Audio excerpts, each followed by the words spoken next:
छोटे शेयर ऊंची छलांग और दर्शकों के काफ़ी सारे सवाल मिल रहे हैं हमें। और अब जो सबसे पहला सवाल मिला है मनीष शाह साहब का मिला है।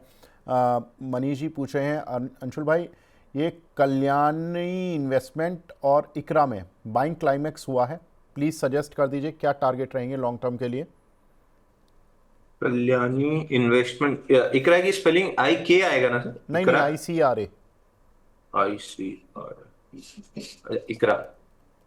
हाँ,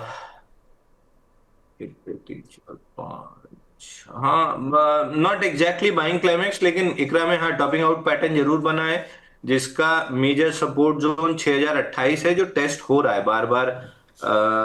अगस्त से लेके अभी तक हो रहा है, तो अगर 5950 के नीचे क्लोजिंग आती है तो फिर स्टॉक में वर्टिकल डाउन मूव आ जाएगी करीब करीब 4970 तक।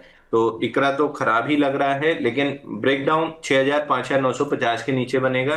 कल्याणी इन्वेस्टमेंट में तो कब का बाइंग क्लाइमेक्स हो चुका, अराउंड 6031 पे ही हो चुका है, जिसको रीटेस्ट भी इसने 20 अक्टूबर और 27 अक्टूबर वाले हफ्ते में किया था। पहला टारगेट 3750 ऑलरेडी हो चुका था, जहां से बाउंस बैक आया था। अब जब वापस से 3750 तोड़ेगा तो हाई लाइकली है कि 2963 तक नीचे आ सकता है। समाउ इसने सितंबर क्वार्टर में result 695% DPS growth, 660% sales growth, operating margin 87% दिया है। अब ये डिटेल पढ़ना होगा कि ये वन ऑफ है या वाकई में कुछ ऐसा हुआ है, बट चूंकि बाइंग क्लाइमेक्स है, मैं बुलिश तो नहीं हूँ। 3750 2963 ये दो टारगेट आराम से मिलेंगे। बिल्कुल ठीक है। अंशुल भाई आपके कुछ काउंटर जिनमें कि कुछ प्रॉफिट बुक वगैरह हुआ है, वो जरा नाम बता दीजिए, आपने कुछ लिस्ट भेजी थी। तो बजाज ऑटो में अगर शॉर्ट टर्म प्लेयर है तो प्रॉफिट बुक कर लेना चाहिए। बजाज ऑटो ऑलमोस्ट 300 रुपए चल गया है, कल भी बीटीएसटी दिया था तो आज भी तेजी है, यहाँ बुक कर सकते हैं। हिंद कॉपर, हिंद जिंक पे निकल सकते हैं। श्रीराम फाइनेंस अब निकल ही जाना चाहिए। M&M फिन थोड़ा सा रिवर्सल दे रहा है, लेकिन मैं अभी फ्रेश बाइंग में इंटरेस्टेड नहीं हूँ। एक जेटीएल इंडस्ट्री, कल के सेशन में हमने डिस्कस किया था, कल जेटीएल कितने में दिया था, 8% वहां से बढ़ गया है। हमने टारगेट डन करके प्रॉफिट बुक एंड एग्जिट दे दिया है जेटीएल इंडस्ट्री में। तो 7430 में दिया था, 8% ऊपर अपना टारगेट लेके हम निकल चुके हैं। और यूनियन बैंक में वापस से फॉलो थ्रू मूव स्टार्ट हुआ है, जो 156 पे बाय किया था। तो अगर थोड़ा थोड़ा लेना है तो यूनियन बैंक एक्यूमुलेशन स्टार्ट करना चाहिए। यूनियन बैंक का धीरे धीरे स्टार्ट कर सकते हैं बाइंग का। और ये कुछ काउंटर जहां पर कि प्रॉफिट बुक करने की सलाह दी गई है अंशुल भाई की तरफ से। ठीक है, आगे बढ़ते हैं। कुछ और सवाल लेते हैं यहाँ पर। एक सवाल है हमें टारिल पर, इस पे क्या करें सर 2 से 3 साल के लिए? आबिद भाई का सवाल है। प्रशांत सर। आई थिंक अक्यूमुलेशन कर सकते हैं। Downside is still trend negative heavy भी है, बट जिस तरीके से उसके ऑर्डर बुक्स हैं, जिस तरीके से ट्रेंड सेटअप बन रहा है और रिजल्ट उसके दिसंबर के आए हैं, अच्छे अच्छे खासे नंबर्स आए थे, EBITDA improvement back to its historical levels. तो मुझे लगता है कि प्राइस में टोटली जो वर्स्ट एक्सपेक्टेशन था एग्जीक्यूशन के ऊपर, वो शायद डिस्काउंट हो चुका है। तो यहाँ पे एक अच्छा खासा अक्यूमुलेशन करना चाहिए यहाँ पे ऑन दी वैल्यूएशन टर्म्स। जिस तरीके से आरओसी से ऑलमोस्ट 28%, आरओई और 23%, price to book valuation almost 4 times तक आ चुका है नीचे। तो आई थिंक एक अच्छा वैल्यूएशन अपॉर्चुनिटी मिल रहा है। अगर किसी ने लिया हुआ है तो यहाँ पे होल्ड करना चाहिए और ऐड मोर करना चाहिए at this point of time. ठीक है, क्यूपिड का बाइंग क्लाइमेक्स का टारगेट क्या होगा? एक हमारे दर्शक हैं सुमन साहब, इनका सवाल है। अंशुल जी। तो क्यूपिड में अभी बाइंग क्लाइमेक्स कंफर्म नहीं हुआ है, 337 के नीचे क्लोज करता है तो बाइंग क्लाइमेक्स कंफर्म होगा, और बहुत बुरा टारगेट होगा इसका, लगभग 140 रुपए का। क्या बात कर रहे हो, कितना बताया आपने? 140। आप तो अंशुल जी ऐसा डराते हो ना, 400 रुपये चल रहा है, 140 मतलब दुनिया ही उजड़ जाए अपोलो, किसी। अपोलो माइक्रो, तेजस नेटवर्क सभी याद होंगे सर। 1250 का तेजस नेटवर्क 383 आ गया। अपोलो माइक्रो भी ऊपर जाके फिर वापस 318 से 221 आ गया, दो बार 221 आ चुका है। पुल बैक में 268 भी आ गया, फिर 221 आया, जिस दिन टूटा 162 रुपए खुल जाएगा 340 वाला। तो mid cap, small cap, micro cap, specially micro cap और स्मॉल कैप, ये बहुत डिफरेंट एनिमल है। इनके साथ जब तक तेजी है 100 200 300% अपसाइड भी मामूली बात है, और टॉप आउट होने के बाद 60 70 80% गिरना इनके लिए कोई बड़ी बात नहीं है। तो ये तेल की मिठाई है, जब तक अच्छी है खाते रहिए, सड़ गई उसके बाद आपने खाई तो पेट ही खराब करेगी। तो जल्दी एंट्री, जल्दी एग्जिट, ट्रेलिंग स्टॉप लॉस, यही मतलब एक्टिव मैनेजमेंट, इसके बिना आप mid cap small cap micro cap नहीं कर सकते। बिल्कुल ठीक है। सौरभ अग्रवाल जी का सवाल है, पहले तो good morning Saurabh ji. Bajaj consumer में क्या करें? प्रशांत भाई, इस काउंटर में भी अच्छी स्ट्रेंथ बनी थी, एफएमसीजी का इंडेक्स से अच्छा चलने वाला शेयर रहा, इसके रिजल्ट्स भी आ गए हैं, रिजल्ट ठीक थे, लेकिन अब काउंटर थोड़ा सा प्रॉफिट बुकिंग का शिकार हुआ है पिछले कुछ समय में। ये खरीदारी के लिए आ रही है प्रॉफिट बुकिंग, या प्रॉफिट बुकिंग लंबी चलेगी? आई थिंक लंबी चलेगी। जिस तरीके से मैं देख रहा हूँ नंबर्स वाइज और उसके रिजल्ट्स पे थोड़ा सा ऊपर से देख रहा हूँ, तो आई थिंक उतने कुछ खास नंबर्स नहीं थे। लास्ट क्वार्टर भी सिमिलर काइंड ऑफ नंबर्स ही आए थे, सितंबर में भी, तो दिसंबर में भी सिमिलर काइंड ऑफ नंबर्स ही है। टॉप लाइन थोड़ा सा डिसेंट ग्रो हुआ है, बट अगेन बॉटम लाइन में बड़ा इंपैक्ट आया नहीं। तो I think that would be one reason why ये जो एक्सपेक्टेशंस के और एक्चुअल नंबर्स आए हुए हैं, थोड़ा प्रॉफिट बुकिंग जोन में जा रहा है। I think that will continue at least. Levels can be at least, it can come down to 260 270 levels. इसने कल की बार तो अच्छी बनाई है, क्योंकि कल ये काउंटर करीब करीब 270 पर ओपन होकर 300 तक ऑलमोस्ट गया, आज भी 300 पर ही है। लेकिन इसने जो प्रॉफिट बुकिंग दिखाई थी, वो जो इसने हाई बनाया था करीब नवंबर 2025 में, वहाँ से लगातार प्रॉफिट बुकिंग आई। अब देखना होगा, इंटरेस्टिंग है इस बार के बाद, नतीजों के बाद कहाँ तक ये काउंटर जाता है। प्रशांत भाई की तरफ से तो थोड़ा सा प्रॉफिट बुकिंग अभी और चलेगी 260-70 तक। ठीक है, आगे बढ़ते हैं। एक सवाल हमें मिला है आशु कुमार जी का, ये बाय करना चाहते हैं फाइम इंडस्ट्रीज़ को और एमसीएक्स को लंबे समय के लिए, कम से कम 1 साल के लिए। अंशुल भाई, क्या करें, ये ठीक है क्या दोनों कंपनियां? सो एक बार नाम रिपीट किया, फाइन? FIEM और MCX। FIEM, फाइम, फाइम, अच्छा ये वाला। नहीं, फाइम इंडस्ट्री तो बिल्कुल भी नहीं लेना है। क्लियरली वीकली चार्ट पे राइजिंग वेज और शॉर्टनिंग ऑफ थ्रस्ट है। जैसे ही ये काउंटर 2150 के नीचे से कर ही रहा है, 2150 के नीचे वीकली बेसिस पे क्लोजिंग देगा, ये स्टॉक एकदम खराब हो जाएगा। पहला ही टारगेट 1868 और दूसरा टारगेट आपका खुलेगा 1721। 5 या 600 करोड़ का मार्केट कैप है, यानी माइक्रो कैप के अंडर में आता है, बिल्कुल नहीं छेड़ना है, भूल जाइए इसको। एमसीएक्स में जो ट्रेलिंग स्टॉप लॉस है उसके नीचे कल भी क्लोज किया, आज परसों भी क्लोज किया, आज उसके हल्के से ऊपर आके ट्रेड कर रहा है। एमसीएक्स से आप थोड़ी सी प्रॉफिट बुकिंग करके निकल जाना चाहिए, एक डीपर पुल बैक का वेट कीजिए, नई अपॉर्चुनिटी तब बनेगी तब देंगे। ठीक है। विश्वजीत जी पूछ रहे हैं प्रशांत भाई कि कोई एफएमसीजी का कोई अच्छा स्टॉक बता दीजिए जो 3 से 5 साल के लिए वो होल्ड कर सकें। आई थिंक डाबर और Britannia, these two stocks can be good. मुझे लगता है कि जिस तरीके से लास्ट 6 महीने में अंडर परफॉर्मर आया हुआ है फुल इंडस्ट्री में, मतलब एफएमसीजी में कोई भी स्टॉक हो उतना खास परफॉर्म किया नहीं है, और लोग एक्सपेक्ट कर रहे हैं कि जीएसटी का जो बेनिफिट है वो शायद थोड़ा सा स्लो ही है इसके अंदर आने वाला है। I am also agreeing that कि ये 6 महीने तक तो ये स्टॉक्स थोड़े से अंडर परफॉर्मर रहेंगे, और जो एक्चुअल इंपैक्ट आएगा with respect to premiumisation in all the FMCG products, तो वो 6 महीने के बाद ही आएंगे। तो Dabur as well as Britannia, ये दोनों स्टॉक मुझे लगता है कि एक 2-3 इयर्स के व्यू के हिसाब से एटलीस्ट यहाँ से एक्विजिशन करना चाहिए। एक हमारे दर्शक हैं सूरज जी, वो पूछ रहे हैं सर फोर्टिस हेल्थ केयर पर, अंशुल भाई इस पर आपका व्यू चाहिए। अभी प्रशांत जी से तो मेरी डिस्कशन हो ही रहा था फोर्टिस हेल्थ केयर पे, इस पे एक ब्रोकरेज हाउस का रिपोर्ट आया, लेकिन ये दर्शक का सवाल भी बनकर आया, आप इस पर व्यू दे दीजिए सर। तो फोर्टिस खराब लग रहा है। 1047 जब टूटा, बल्कि 1150 का अपना ट्रायंगल का टारगेट अचीव हुआ था जो 730 पे आया था, तो टेक्निकली तो फिलहाल वीक है। 50 वीक मूविंग एवरेज टेस्ट हुआ है 840 पे, तो एक bounce back 50 day moving average 909 तक कर सकता है, उसके ऊपर टिकना बहुत जरूरी है। नहीं टिका तो फिर ये पैटर्न डेंट मारेगा, और ब्रेकआउट पॉइंट जो 741 था, 740 747, उस जोन को रीटेस्ट करने आएगा। तो फिलहाल तो एक bounce back daily moving average के अंदर जा सकता है, वहां प्रोटेक्ट होना बहुत जरूरी है, नहीं तो फिर ये 741 की तरफ नीचे आएगा। ठीक है। अगला सवाल हमें मिला है यहाँ पर HDFC फाइनेंशियल पर, एक दर्शक है हमारे फैक्ट्रॉय के नाम से उनकी आईडी बनी हुई है। सर क्या लग रहा है करंट प्राइस पर इसको बाय कर सकते हैं क्या प्रशांत भाई? रिजल्ट ठीक आए थे, काउंटर चला भी रिजल्ट वाले डे पर, लेकिन 780 790 तक गया करीब और वहां से लगातार पिट रहा है। कोई खास वजह अब खरीदारी कर लें? जी नहीं सर, अभी भी मुझे लगता है कि स्टॉक अंडर परफॉर्मर ही रहेगा। जिस तरीके से आपने बोला रिजल्ट्स अच्छे थे, but again if you consider last 6 quarters के नंबर्स, तो सिमिलर काइंड ऑफ नंबर्स ही आए हुए हैं। कोई वाव फैक्टर उसमें अभी भी नहीं है।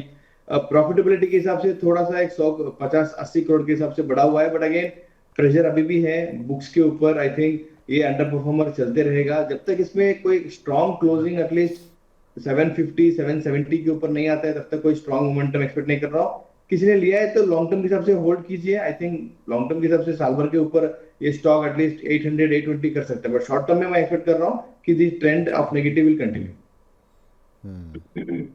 ठीक है। एक सवाल हमें मिला है श्रवण जी का, ये पूछे हैं सर एपीएल अपोलो ट्यूब और एसबीसी एक्सपोर्ट, इनमें तो अच्छा कोई ब्रेकआउट है या कोई सस्टेनेबल ब्रेकआउट है क्या अंशुल भाई? एपीएल अपोलो पूछा ना सर आपने? हाँ, एपीएल अपोलो और एसबीसी एक्सपोर्ट। एपीएल अपोलो में एक ट्रैपिंग कैंडल बनी है, बुल ट्रैप बना है, ऊपर से जिस हिसाब से सेलिंग आई है।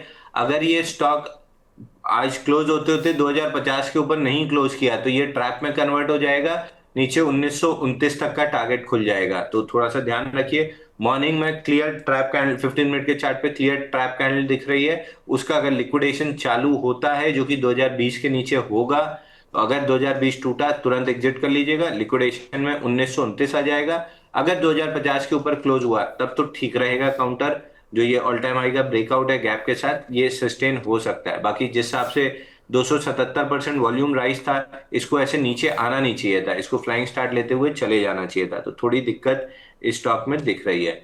एसपीसी एक्सपोर्ट सर अगेन वही 1400 करोड़ का मार्केट कैप है और धीरे धीरे करके वीकली चार्ट पे देखेंगे तो एकदम छोटी छोटी कैंडल के सारे ऊपर ही जा रहा है। जो 13 रुपए से जर्नी चालू हुई है 30 रुपए तक, फ्रेश बाइंग की तो बिल्कुल भी सलाह नहीं है।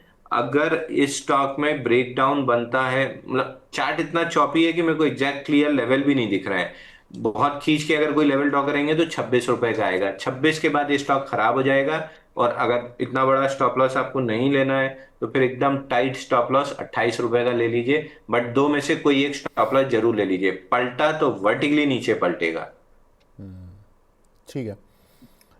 एक हमारे दर्शक हैं के पोरवाल साहब, ये पूछे हैं सर आईसीआईसीआई एएमसी आईपीओ के अलॉटेड हैं, प्रशांत भाई होल्ड करें या सेल करें?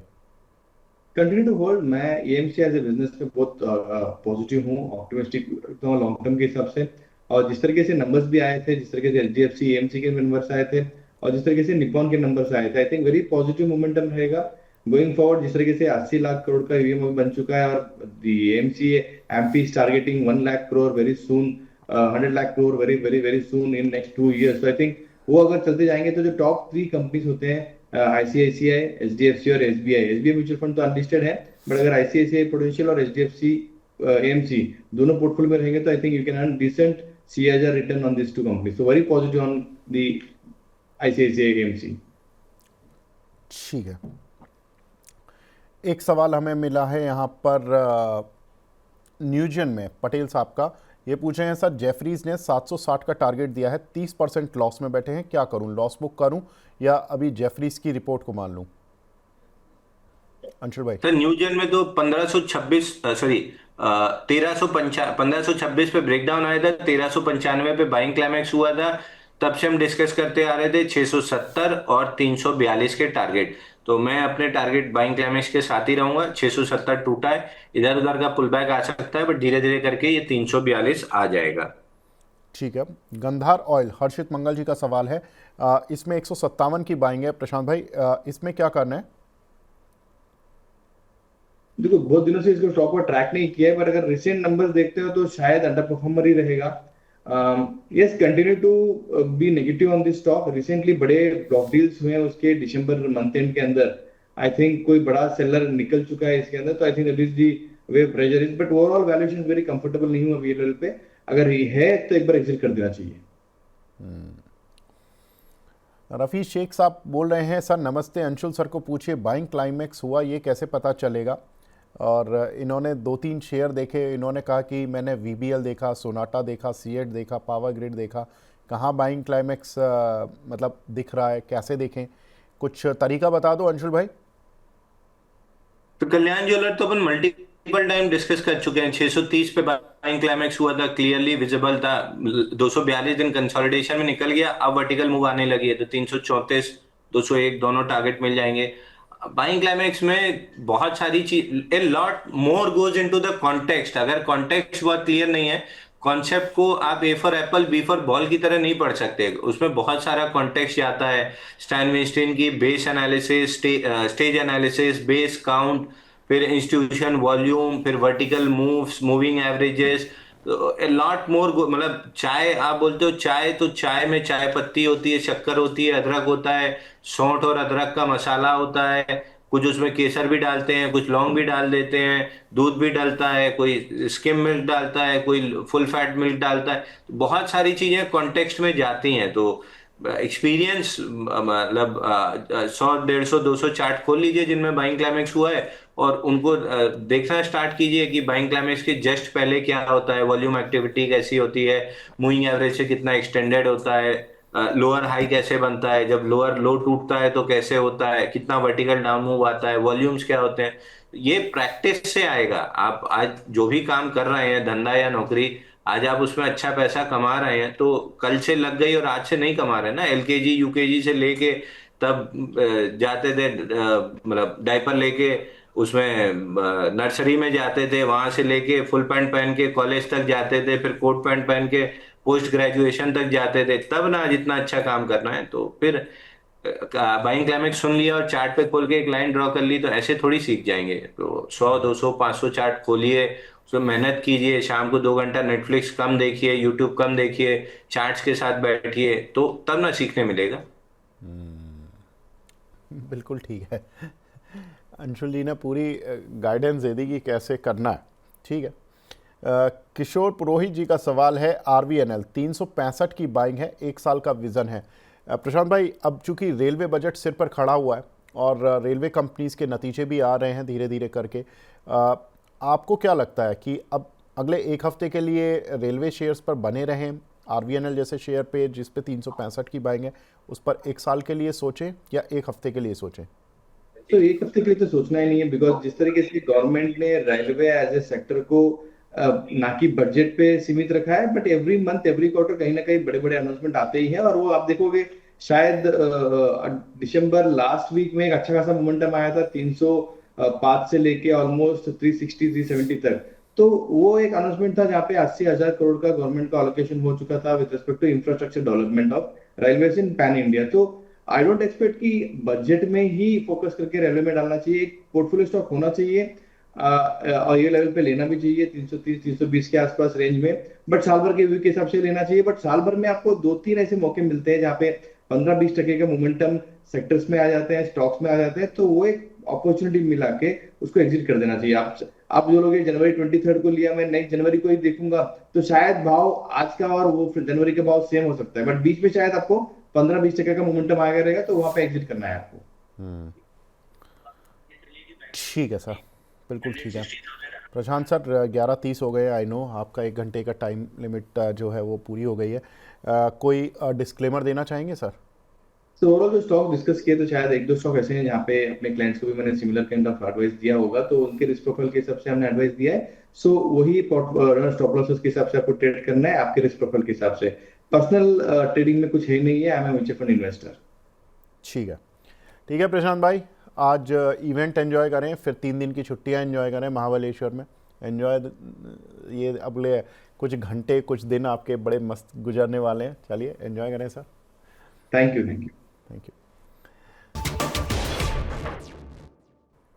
बिगड़े हालात में कैसे बनेगी बात? जनता को चाहिए एक ही जवाब, क्या टैक्स का बोझ कम करेगी सरकार? टैरिफ का डर जब तक नहीं होगा पार, मुश्किल में रहेगा कारोबार। रिफॉर्म के एजेंडे से पीछे नहीं हटना है, लेकिन आगे क्या? सबका मिलेगा जवाब जब 1 फरवरी को पेश होगा देश का बजट 2026 का 360 डिग्री कवरेज सिर्फ मनी 9 पर। इकोनॉमी, शेयर बाजार और आपके इन्वेस्टमेंट पर क्या होगा असर, जानिए और समझिए हमारे साथ दिन भर।